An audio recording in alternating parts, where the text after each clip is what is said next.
Hey loves, thanks so much for coming by. I appreciate you.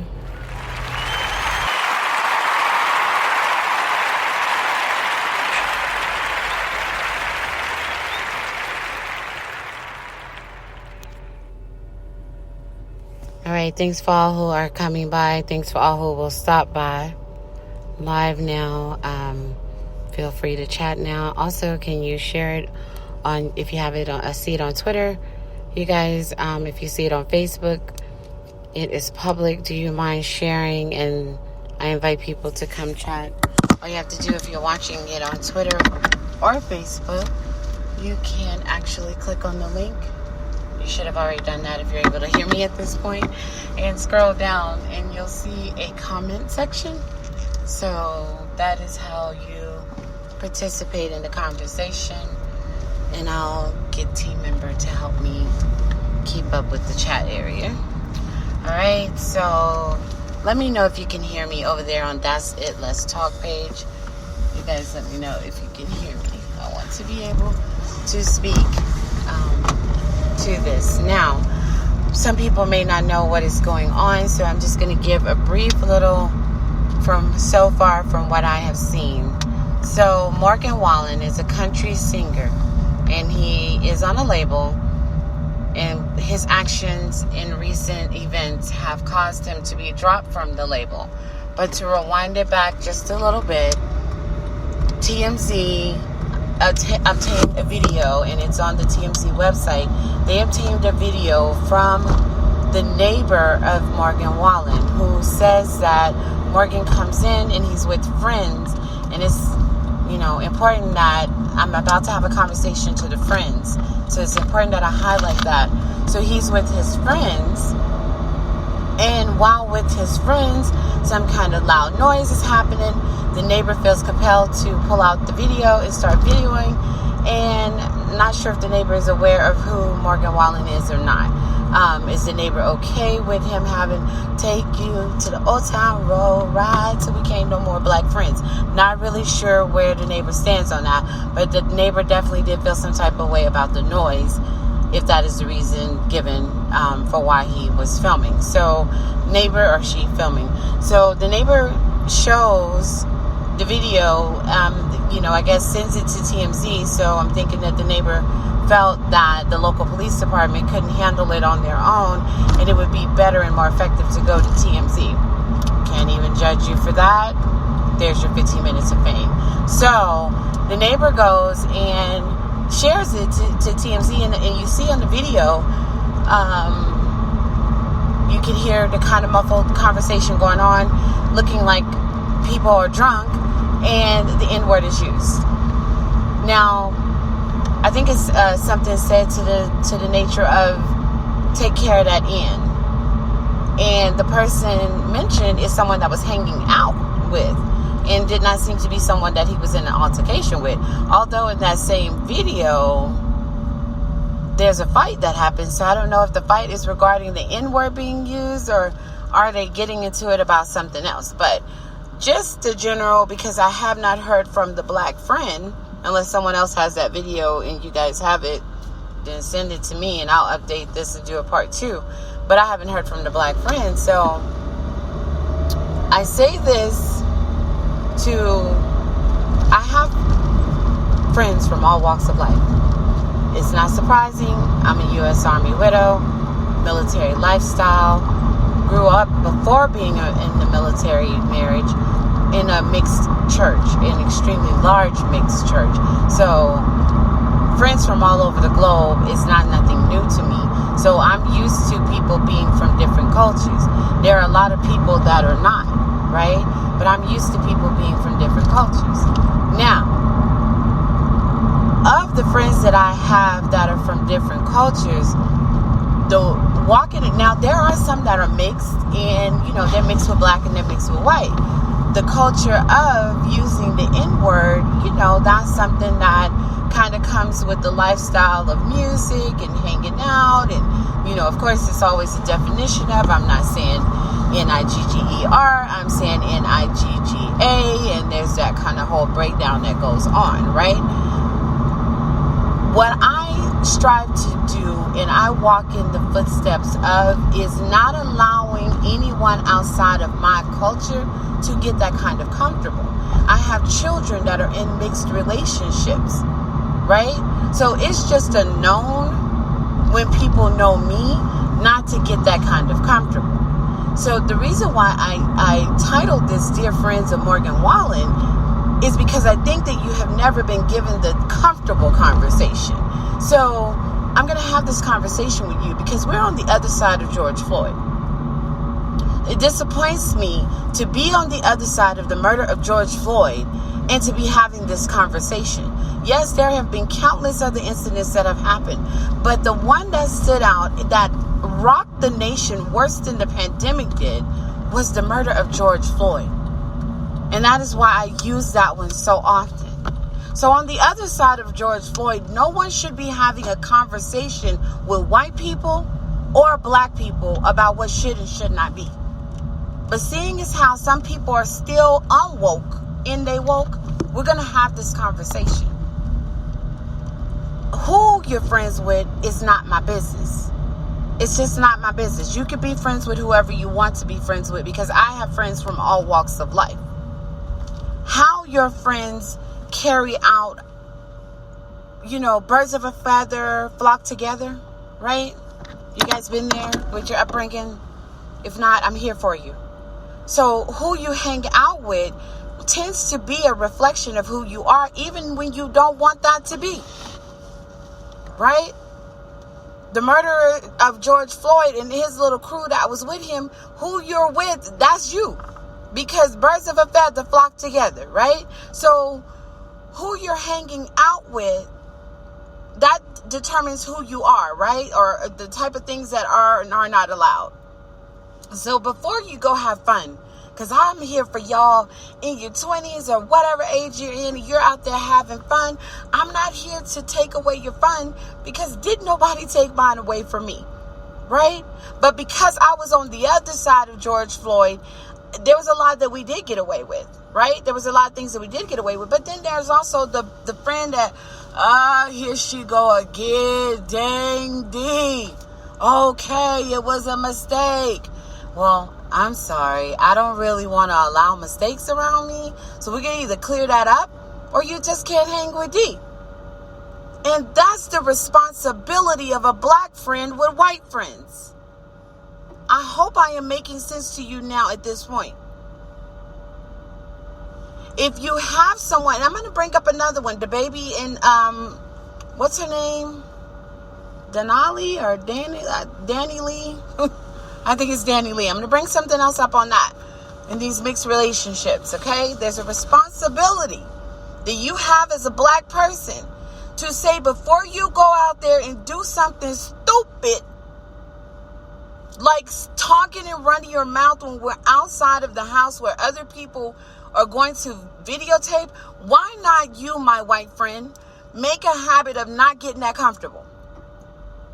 I never once have assigned you any kind of card that gives you the right to use the N-word. Period. Girl, I grew up with black people. Period. I've always had black friends. Period. I got a black auntie. Period. My white friend, you will not use that word, because I don't need the complications that come with me having to check you when you accidentally use it out of context. Anytime it comes from your lip, it's out of context, because your people have given us 401 years of it not being okay. And on the other side of George Floyd, you will not make that mistake in my company, or you are not my friend. And if you do not understand that, why are we still talking? What else is there left to say to me? You might as well remove yourself from my Facebook.